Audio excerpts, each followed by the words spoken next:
Very big star. அதில் எந்த ஒரு மாற்றமும் எனக்கு தெரியல. நான் படைத்தலைவன் வந்து பார்த்தேன், இந்த படத்துலையும் பார்க்குறேன். இந்த டெடிகேஷன், டிசிப்ளின், அப்புறம் வந்து அந்த குணம் இருக்கு இல்லையா, விஜயகாந்த் சாருக்கு ஒப்பிட்டு பார்க்கும்போது Shanmugam, you are still the same person as Vijayakanth. மட்டும்தான் அந்த வேதனைலாம் உங்களுக்கு தெரியாது. எவ்வளோ வேதனையோடு அங்கே காட்சிக்கு வராங்க, என்ன நடந்திருக்கு வீட்டில், ஆனால் அங்கே சிரிச்சுக்கிட்டு இந்த படம் நல்லா வரணும்னு உண்மையை உழைக்கிறவங்க தான் கலைஞர்கள். அந்த கலைஞர்கள் சிறப்பாக இருக்க வேண்டும் என்று சொன்னார். அந்த தயாரிப்பாளர் நல்லா இருக்கணும்னா, அந்த டிஸ்ட்ரிபியூட்டர் நல்லா இருக்கணும்னா, அந்த தியேட்டர் ஓனர்ஸ் நல்லா இருக்கணும்னா, இந்த கலையுலகம் வாழ வேண்டும். கலையுலகம் வாழ வேண்டும் என்று சொன்னால் அதுக்கு ஆடியன்ஸான நீங்கள் தியேட்டரில் போய் படம் பார்க்கணும். அதே OTT platforms, please do something about this industry. It has to grow. இந்த இண்டஸ்ட்ரி நல்லா இருக்கணும்னா எல்லாரும் ஒன்றா சேர்ந்து ஒர்க் பண்ண அந்த இண்டஸ்ட்ரி வளரும்னு சொல்லி இந்த படம் கொம்பு சிவி வந்து ஒரு இன்ட்ரெஸ்டிங்கான ஒரு படம். ஒரு கருத்தை வந்து அழகாக சொல்லியிருக்காரு.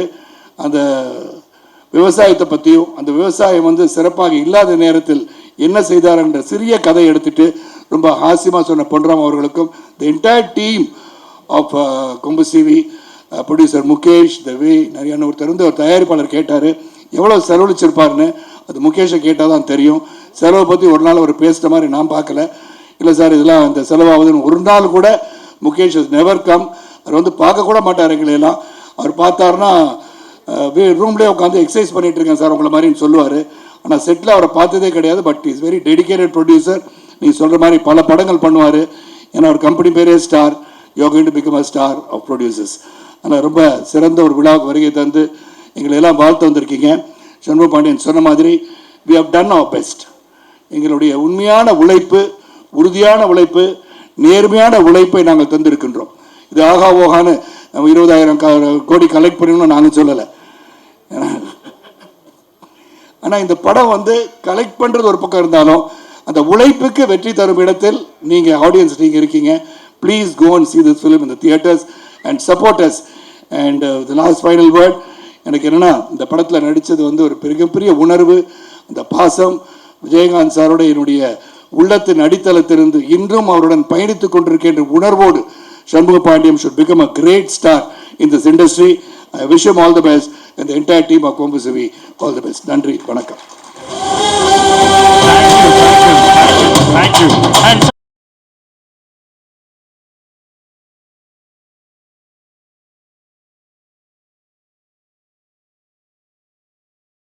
இல்லை, நீங்கள் மேடை ஒன்று போட்டு வச்சுருந்தீங்க, அதில் ஏறி நின்னா இங்கே இருப்பேன், நான் பாண்டியன் மாதிரி ஆகிடுவேன். அதனால தான் கொம்பு சேவி ப்ரீ ரிலீஸ் விழாவுக்கு வருகை தந்து இந்த விழாவை சிறப்பித்துக் கொண்டிருக்கின்ற என் அன்பு சகோதரர், என்றும் என்னை இந்த திரையுலகத்தில் உயிர் கொடுத்த விஜயகாந்த் அவர்களின் மனைவியார் பிரேமலதா விஜயகாந்த் அவர்களே, இனிய சகோதரர் சுதீஷ் அவர்களே, பத்திரிகை சகோதரர்களே, ஊடக நண்பர்களே, அன்பு சகோதரர் விஜயகாந்த் மற்றும் என்னுடைய ரசிக பெருமக்களே, தொண்டர்களே, தோழர்களே, சிறப்பு அழைப்பாளர்களே, உங்கள் அனைவருக்கும் என் முதற்கண் நன்றி கலந்த வணக்கத்தை தெரிவித்துக் கொள்கின்றேன். கடைசியாக பேச வந்தாலே எல்லாத்தையும் பேசிடுவாங்க. கையில் பேப்பர் வச்சுருக்கிறது எதுக்குன்னா அதை பார்த்து பேசுகிறதுக்கு இல்லை. அது யார் யார் பேரெலாம் நம்ம பொன்ராமன் நானும் வந்து எல்லார் பேரையும் சொல்லலான் இருந்தோம். ஆனால் கவிஞராக ஒருவர் ஆர்ட் டைரக்டர் ரூபத்தில் வந்து அனைத்தையும் பேசிவிட்டார் என்ற காரணத்தினால் அதை பற்றியெல்லாம் பேச வேண்டாம் என்று நினைக்கின்றோம். இங்கே கூட இந்த படத்தில் வந்து முதல்ல நான் வந்து இந்த விழாவில் வந்து நிற்கிறேன்னா, இது ஒரு கொம்பு சிவி திரைப்படத்தின் ப்ரீ ரிலீஸ் விழாவை நான் எடுத்துக்கிறேன். இது உணர்வுபூர்வமான ஒரு விழா என்று நான் சொல்ல வேண்டும். இந்த மேடம் நிற்கும் போதே ஐ பிகம் வெரி நாஸ்டாலஜிக். நான் வந்து விஜயகாந்த் சாரை திங்க் பண்ணாமல் இருக்கவே முடியாது. அது திங்க் பண்ண ஆரம்பிச்சேன்னா என் கண்ணீரில் நீர் வழிய தான் செய்யும். ஏன்னா அதை மட்டும் நான் சொல்ல ஆரம்பிக்கிறேன். ஏன்னா ஒன்றே ஒன்று, இந்த பாசம் என்பது திருமதி பிரேமலதா விஜயகாந்த் சொல்லும்போது நட்பை பற்றி சொன்னாங்க. இந்த படத்தில் வந்து நடிக்கிறதுக்கு வந்து பொன்ராம் வந்து ஒரு மிகப்பெரிய காரணமாக இருந்தாலும் சண்முக பாண்டி இந்த படத்தில் இருக்காருன்னு சொன்ன உடனே ஐ set I am doing this film. கண்டிப்பாக நான் ஒரு பண்ணுவேன் அப்படின்னு சொன்னேன். ஏன்னா வாழ்க்கை பயணத்தில், அந்த கலை உலக பயணத்தில் நான் முக்கியமான காலகட்டத்தில், ஏன்னா பலரும் சொல்ல மாட்டாங்க, ஆனால் நான் சொல்லியே தீர்வேன், சொல்லிக்கிட்டே இருப்பேன். அதை ரொம்ப கஷ்டப்பட்டுட்டு இருந்த ஒரு சூழ்நிலையில் வந்து விஜயகாந்த் சாரோட மேக்கப் மேன் வந்து ராஜு புலன் விசாரணையில் வந்து ஒரு வில்லன் தேடிட்டு இருக்காங்க. அப்போ ராஜு வந்து நேராக போய் விஜயகாந்த் சார்ட்ட சொல்லி, இந்த தயாரிப்பாளர் வந்து வாட்ட சாட்டமாக இருக்கார், போட்டு மிதிக்கிறதுக்கு நல்லா இருப்பார்னு போய் சொல்லியிருப்பார்னு நினைக்கிறேன். உடனே என்னை கொண்டு போய் விஜயகாந்த் சார் முன்னாடி ராஜபாதா சீட்டில் நிறுத்துனாங்க. அவர் என்னை பார்த்தாரு, நீங்கள் வந்து ராவுத்தரை பார்த்துட்டு செல்வமணியை பார்த்துருங்கன்னாரு. செல்வமணி தான் இருந்தாங்க. விஜயகாந்த் சார் என்னை பார்க்கும்போது முடிவு பண்ணிட்டாரு, சரி சரத்குமார் வந்து நடிக்கணும்னு நினச்சிட்டான்னு நினைக்கிறேன். நான் போய் செல்வமணியை பார்க்கும்போது போய் நின்று இந்த வில்லன் வேஷன் பண்ணணும் அப்படின்னாங்க. கண்டிப்பாக சார், எந்த வேஷனாலும் பண்ணுறதுக்கு தான் வந்திருக்கேன்னு சொல்லி நின்னேன். அப்போ ஏதோ பேசிக்கிட்டாங்க, உங்களை பேசிக்கிட்டாங்க. இவர் மீசை இல்லாமல் இருந்தால் எப்படி இருப்பாருன்னு காதில் விழுந்துச்சு.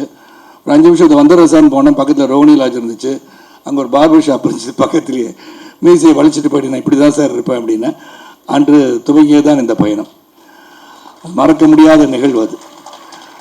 அந்த படம் முடிஞ்ச உடனே, புலன்வாசாரி படம் முடிஞ்ச உடனே விஜயகாந்த் சார் சொன்ன முதல் வார்த்தை, விஜயகாந்த் சாரை பற்றி பேச்சு நான் பாண்டியனுக்கு வந்தே ஆகணும். அவர் வந்து இந்த படத்தை பார்த்தோன்னே எந்த ஒரு கதாநாயகம் சொல்லாத வார்த்தையை சொன்னவர் தான் விஜயகாந்த். அதனால தான் இன்றைக்கும் இதயத்தில் ஆழமாக இருக்கார். இந்த படத்தை பார்த்துட்டு அவர் சொன்னார், சரத் உங்களுக்கு தான் அந்த படத்தில் பெரிய பேருனார். ஒரு கதாநாயகன் ஒரு வில்லனை பார்த்து இந்த படத்தில் முதலாக அதிகமான பேர் புகழ் வரும்னா அது உங்களுக்கு தான். எனக்கு என்ன சார் சொல்கிறீங்கன்னு, அவ்வளோ பிரமாதமாக இருக்குது சார் அப்படின்னு சொன்னார். அதே மாதிரி அந்த ஸ்டண்ட் காட்சியை நடிக்கும் போதும் எனக்கு அடிபட்டுச்சு கிளைமேக்ஸில். அப்போ அடிப்பட்ட பிறகு நான் வந்து வச்ச டூப்புக்கு வச்சு மேனேஜ் பண்ணிடலான்னு பண்ண, இல்லை சரத்து குணமாய் வந்துட்டுன்னு சொன்னார். Same thing continue with captain Prabhakar. கழுத்து அடிபட்டு 6 மாத காலம் நான் வந்து ஹாஸ்பிட்டலில் இருந்தேன். இடுப்பில் இருந்து ஒரு எலும்பு எடுத்து வச்சு கழுத்தில் வச்சு 2 பிளேட் வச்சு 4 ஸ்க்ரூ வச்சு டைட் பண்ணாங்க கழுத்தை. ஐ last my right vocal card because I could not speak. பேசாமல் இருந்தேன் 6 மாதம். அப்போ தான் கேப்டன் பிரபாகர் வந்து முடிய வேண்டிய காலகட்டத்தில் ஏற்கனவே கொஞ்சம் நடிச்சிட்டேன். நான் வந்து அங்கே ஃபைட் சீன் ஒன்று முடியணும் எனக்கு. அப்போ விஜயகாந்த் சார் நினச்சிருந்தாங்கன்னா கூட ஜஸ்ட் கேமியோ ரோல் தான் பண்ணேன். ஏன்னா புலன்வாசாரி சார் இருந்தனால நான் அந்த படத்தை நடிக்கணும்னு சொன்னார். அந்த கேமியோ ரோலை எடுத்துட்டு வேற யாரும் போட்டு படத்தை முடிச்சிருக்கலாம். அங்கே தான் அந்த great personality Vijayakanth still it's just ஆணித்தரமாக அடிச்சு வச்சு நெஞ்சில். அவர் என்ன சொன்னார், சரத் குணமாய் வரட்டுங்க, படம் 6 மாதம் நான் வரல, அப்போ தான் நான் எடுத்து முடிச்சிருவேன் அப்படின்னாரு. No other hero would have said that. That is the bond I have with Vijayakanth sir. அது வந்து ஒரு ஆழமாக என் மனசில் பதிஞ்சதெல்லாம் ரொம்ப ஆழமாக இருக்கு எனக்கு. அதுக்கப்புறம் தொடர்ந்து அவரோட பயணித்தது, the way he adapts himself, அவருடைய குணம், இதெல்லாம் வந்து சொல்லிக்கிட்டே போகலாம். எல்லாரும் சொல்லிட்டாங்க, சொல்லாதவங்க கூட சொல்லிட்டாங்க. நான் வேறு எதுவும் பேசலை. ஏன்னா அருகே இருந்து பார்த்தவனாக நான் சொல்கின்றேன். அவருடைய திறமை, அவருடைய அன்பு, பாசம் இதெல்லாம் வந்து அருகிலிருந்து நான் அனுபவிச்சோன்னா அது அந்த சமயத்தில் தான் பொன்ராம் வந்து படம்லாம் எனக்கு ரொம்ப பிடிக்கும். பொன்ராம் படம் யாருக்கும் பிடிக்காமல் இருக்காது. ஏன்னா இரவு நேரத்தில் அமர்ந்து சிரிக்க வேண்டும் என்று சொன்னால் பொன்ராமோட படத்தை போட்டு சிரிச்சுக்கிட்டே உட்காந்து காமெடியாக அன்று நடந்தவையெல்லாம் மறந்துட்டு ஜாலியாக உட்காந்துருக்கலாம். அவர் படம் வந்து கதை சொல்கிறேன்னு சொன்ன உடனே கதையை கேட்டுட்டு இருந்தேன். சண்முக பாண்டியன் நடிக்கிறாருன்னு சொன்னோன்னே I was very very thrilled to act. And Shanmuga Pandian நான் சொல்கிறேன், இன்னைக்கு இந்த மேடையில் சொல்கிறேன், you will become a great star, very big star. அதில் எந்த ஒரு மாற்றமும் எனக்கு தெரியல. நான் படைத்தலைவன் வந்து பார்த்தேன், இந்த படத்தையும் பார்க்குறேன். இந்த டெடிகேஷன், டிசிப்ளின், அப்புறம் வந்து அந்த குணம் இருக்கு இல்லையா, விஜயகாந்த் சாருக்கு ஒப்பிட்டு பார்க்கும்போது Shanmugam, you are still the same person as Vijayakanth. அவர் எப்படி இருப்பாரோ அதே தான். செட்டில் வந்து எந்த பந்தா படகாரும் கிடையாது. நான் இன்னாரோட சன்னு, பிரபாகரோட பிரதர், இதெல்லாம் அங்கே தெரியல. நான் வந்து ஒரு நடிகன், அவ்வளோதான். அங்கே வந்திருக்கேன். என்ன பொன்ராம் சொல்கிறாரோ ஐ பி டைரக்டர்ஸ் ஆக்டர்னு சொல்லி நடித்தார். அண்ட் வி போத் இந்த படத்தை வந்து இப்போ வந்து மேடம் கூட சொன்னாங்க, நீ உண்மையான மாமா மச்சான் நடிச்சிருக்கீங்கன்னு. அது நடிக்கலை, வாழ்ந்தோன்னு தான் சொல்லணும். Because we felt so close to each other. அப்போ நான் சாப்பிட்டு இருக்கும்போது நான் சண்முகம் கொடுத்து அமிச்சாங்க அப்படின்னு சாப்பாடு வரும், நான் வந்து கொடுத்து அமிச்சு சாப்பாடு கொடுத்து விடுவேன். ஸோ இந்த மாதிரி அந்த உறவு வந்து தொடர்கிறது. நான் சண்முக பாண்டியன் சொன்னேன், ஒருவேளை என் பையன் நடிக்க வந்து, உங்கள் பேரன் நடிக்க வந்து, அப்பயும் நான் வந்து நடிக்கிறேன். எனக்கு அந்த உறவு அத்தே போகக்கூடாது, வாழ்க்கையில் இருந்துக்கிட்டே இருக்கணும், என்றும் மறையாத உறவாக இந்த குடும்ப உறவு தொடர வேண்டும். அதுதான் என்னுடைய முக்கியமாக இந்த இடத்துல சொல்லணும்னு ஆசைப்பட்டேன். இந்த படத்தில் பல பேர் நடித்தாங்க, ஏன்னா பொன்ராமன் சொல்லணும்னு வந்துட்டோம். இங்கே தாரணிகா பற்றி சொல்லிட்டாங்க. நீங்கள் பாதியில் நினைச்சோன்னா ப்ரெஸ் எல்லாம் வேறு மாதிரி நினச்சிருப்பாங்க பொன்ராம். இந்த மாதிரி நடுவில்லாம் இப்படி சொல்லக்கூடாது. நீங்கள் சொல்லாமல் அந்த டீச்சர் நடித்தாங்கல்ல, அந்த டீச்சரை நாட்டாம வச்சுருந்தார்ல, அவங்க பொண்ணு அப்படின்னா என்ன நினைப்பாங்க? அவங்க அர்த்தமோடு பேசணும் பொன்ராம். இந்த மாதிரி நான் பேசுவா வேற மாதிரி தெரியுது. அவங்க நல்லா நடிச்சிருக்காங்க உண்மையிலே. Dharani is got a very good future. ஆனால் இதில் என்ன சொல்லணும்னா விஜயகாந்த் சார் வந்து எல்லாமே ஆக்ஷன் நல்லா பண்ணுவாங்க. அதில் முக்கியமாக சொல்லணும்னா என்னோட ரசிகர்கள் இருக்காங்க இல்லையா, நான் முதல்லேருந்து படம் முடிக்கும் என்னுடைய அந்த காலகட்டத்தில் ரசிகர்கள் எப்படின்னா, என்னை வந்து பார்க்குற என்னுடைய ரசிகர்கள் என்ன தப்பாக நடிக்கட்டு ஒன்று சொல்லாமா நான் சொல்லிடுறேன், இந்த விஜயகாந்த் சார் காலை தூக்கி பின்னாடி டொம்முன்னு அடிப்பாருண்ணே, அந்த மாதிரி நீங்கள் காலை தூக்கி அடிக்கணும் நல்லா இருக்கும் அப்படின்னா. டேய் என் படத்தை பற்றி என்னை பற்றி பேசினா விஜயகாந்த் சார் நல்லா கிக் போடுவான்ற அந்த அளவுக்கு அவன் உரிமையோடு சொல்கின்ற காலம். இங்கே வந்து சண்முக பாண்டியன் வந்து நல்ல ஒரு கெமிஸ்ட்ரியோட என் கூட மட்டும் நடிக்கலை, தாரியா கூட நடித்தார். அவங்க அம்மா கவனிக்குமாறு சொல்லிக் கொள்கிறேன்.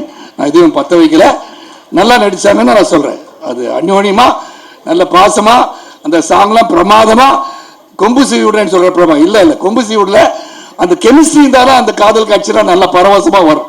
நான் ஒரு சீனில் பார்த்தா காலை தட்டி விட்டு மேலே உள்ள வச்சார், அது பொன்ராம் சொன்னார், அவரே பண்ணாரு எனக்கு தெரியாது. அது ஏதோ நல்லா இருந்துச்சானா சீனராக வந்திருக்கு, கமர்ஷியலாக வந்திருக்குன்னு மேடம் சொல்லிட்டாங்க. அந்த கமர்ஷியலாக வந்ததுக்கு காரணம் வந்து சண்முக பாண்டியன் ஒருவர் இதில். அது பொன்ராமோட சேர்ந்து பண்ணாரா சேர்ந்தா பண்ணலான்னு தெரியாது.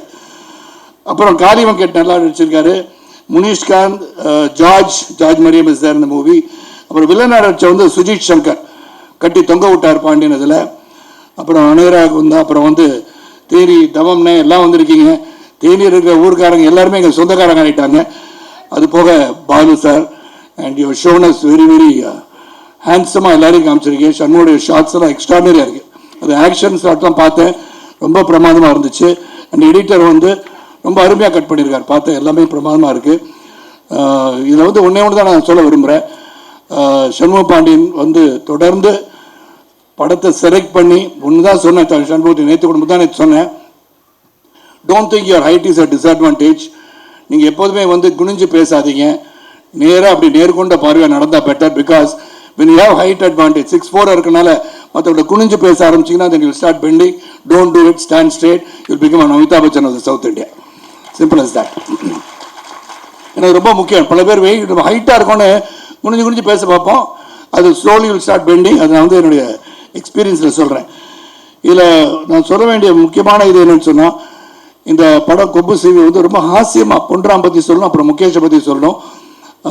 பொன்ராம் சார் வந்து ஒரு டிசிப்ளின், அவர்கிட்ட இருக்கிற டிசிப்ளின், அவருடைய இன்னும் சொல்லணும், இங்கே முகேஷ் சார் இருக்காங்க, ப்ரொடியூசர் இருக்காங்க.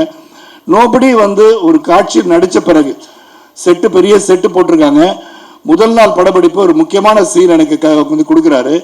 நான் போய் நடிச்சுட்டு ரூம் போன பிறகு சம்பவம் ஏதோ உறுத்திட்டு இருந்துச்சு எனக்கு, என்னடா சரியாக பண்ணலையோ, இன்னும் பெட்டராக பண்ணியிருக்கலாமோன்னு சொல்லிட்டு நெக்ஸ்ட் டே நான் போனேன். போயிட்டு பொன்ராம் சார் இதை ரீஷூட் பண்ணலாமா சார் அப்படின்னு கேட்டேன்.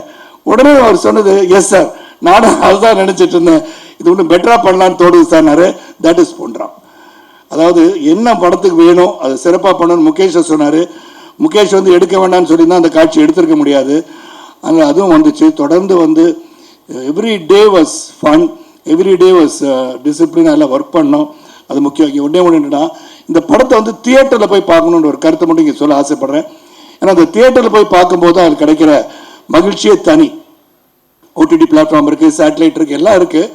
ஆனால் தியேட்டருக்கு க்ரௌட் வரலன்னு பல டிஸ்ட்ரிபியூட்டர்ஸ் சொல்லும் போதும் தியேட்டரோட சொல்ல கொஞ்சம் வேதனையாக இருக்குது. I think we should bring people to the theatre. This is one such film which will bring people to the theatre. Audience வருவாங்க. இந்த ஆடியன்ஸ் வரத்துக்கு நம்ம முக்கியமாக காரணமாக இருக்கணும். அதனால் நீங்கள் எல்லாருமே அந்த ஓடிடியில் 30 நாளுக்கு அப்புறம் படம் வந்துடும் அப்படின்னு சொல்லி அது காத்து இல்லாமல் கண்டிப்பாக நீங்கள் வந்து படத்தை தியேட்டரில் போய் பார்க்கணும். The only request I have with the OTT platforms, நீங்கள் ஒரு 50 நாள் வாய்ப்பு கொடுங்க. இங்கே கண்டென்ட் நாங்கள் கொடுத்தா தான் நீங்கள் போட முடியும். We both need each other today. ஏன்னா technology has developed, we need each other. அதே சமயத்தில் நாங்கள் நடித்தாதான் உங்களுக்கு ஒரு கண்டென்ட், நீங்கள் வாங்கினா தான் இது வந்து ரிலீஸ் பண்ண முடியும், எல்லாம் எங்களுக்கு தெரியுது. ஆனால் நீங்கள் ஒரு 50 days டைம் கொடுத்து தியேட்டருக்கு வர வைக்கிறது, ஆடியன்ஸை வர வைக்க முடிஞ்சா, that is the greatest thing that can happen to this industry. Because we are here to entertain you. உங்களை நான் மகிழ்விப்பதற்காக. சோகமான ஒரு நிகழ்வு வீட்டில் நடந்து கொண்டிருந்தாலும் சிரிச்சுக்கிட்டே அங்கே வந்து நடிக்கிறது வந்து நடிகன் மட்டும்தான். அந்த வேதனைலாம் உங்களுக்கு தெரியாது.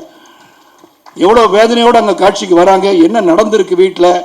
ஆனால் அங்கே சிரிச்சுக்கிட்டு இந்த படம் நல்லா வரணும்னு உண்மையை உழைக்கிறவங்க தான் கலைஞர்கள். அந்த கலைஞர்கள் சிறப்பாக இருக்க வேண்டும் என்று சொன்னார். அந்த தயாரிப்பாளர் நல்லா இருக்கணும்னா, அந்த டிஸ்ட்ரிபியூட்டர் நல்லா இருக்கணும்னா, அந்த தியேட்டர் ஓனர்ஸ் நல்லா இருக்கணும்னா, இந்த கலையுலகம் வாழ வேண்டும். கலையுலகம் வாழ வேண்டும் என்று சொன்னால் அதுக்கு ஆடியன்ஸான நீங்கள் தியேட்டரில் போய் படம் பார்க்கணும். அதே OTT platforms please do something about this industry. It has to grow. இந்த இண்டஸ்ட்ரி நல்லா இருக்கணும்னா எல்லாரும் ஒன்றா சேர்ந்து ஒர்க் பண்ண அந்த இண்டஸ்ட்ரி வளரும்னு சொல்லி இந்த படம் கொம்பு சிவி வந்து ஒரு இன்ட்ரெஸ்டிங்கான ஒரு படம். ஒரு கருத்தை வந்து அழகாக சொல்லியிருக்காரு. அந்த விவசாயத்தை பற்றியும் அந்த விவசாயம் வந்து சிறப்பாக இல்லாத நேரத்தில் என்ன செய்தார் என்ற சிறிய கதை எடுத்துட்டு ரொம்ப ஹாஸ்யமாக சொன்ன பொன்ராம் அவர்களுக்கும் தி என்டையர் டீம் ஆஃப் கொம்பு சிவி ப்ரொடியூசர் முகேஷ் தவி நிறைய ஒருத்தர் வந்து ஒரு தயாரிப்பாளர் கேட்டார் எவ்வளோ செலவழிச்சிருப்பாருன்னு. அது முகேஷை கேட்டால் தான் தெரியும். செலவை பற்றி ஒரு நாள் அவர் பேசுகிற மாதிரி நான் பார்க்கல. இல்லை சார் இதெல்லாம் இந்த செலவாகுதுன்னு ஒரு நாள் கூட முகேஷ் இஸ் நெவர் கம்.